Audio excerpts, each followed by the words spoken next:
Pakistan human right की जानिब से आज हमारे बाबा तालीम सर आदम जी हाजी दाऊद की सालगिरह पे जो तकरीब मुनक्किद हुई है, मैं मुबारकबाद पेश करता हूँ। अल्ताफ़ पारी साहब की हर साल ये तकरीब मुनक्किद करते हैं और हमें मदू करते हैं। करीम भाई हमारे इसमें गेस्ट ऑफ ऑनर या चीफ गेस्ट होते हैं।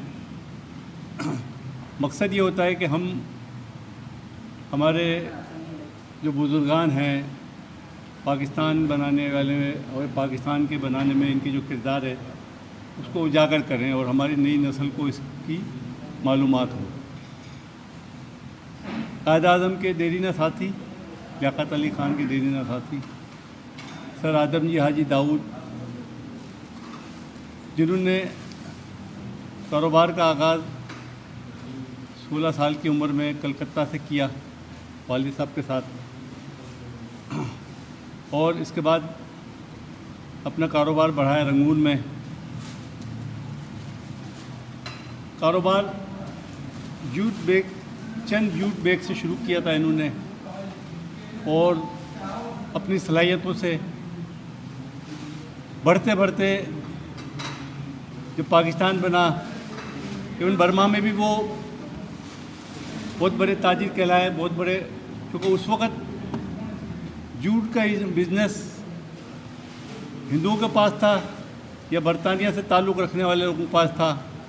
ये पहले मेहमान थे जो इस फील्ड में आए और उन्होंने कमाल करके दिखाया।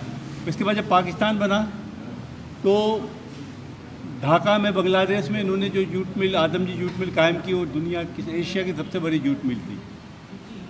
जहाँ जहाँ इन्होंने काम किया वो अपनी जगह, लेकिन जब पाकिस्तान बन रहा था और पाकिस्तान की बुनियाद रख दी गई और पाकिस्तान 1947 आज़ाद हो गया, तो उस वक़्त जो मसाइल दरपेश थे कि जो हमें एसेट्स ट्रांसफ़र नहीं हुए थे, इंडिया से जो एसेट ट्रांसफ़र होने थे वो इन्होंने ट्रांसफ़र नहीं किए, बदमाशी की।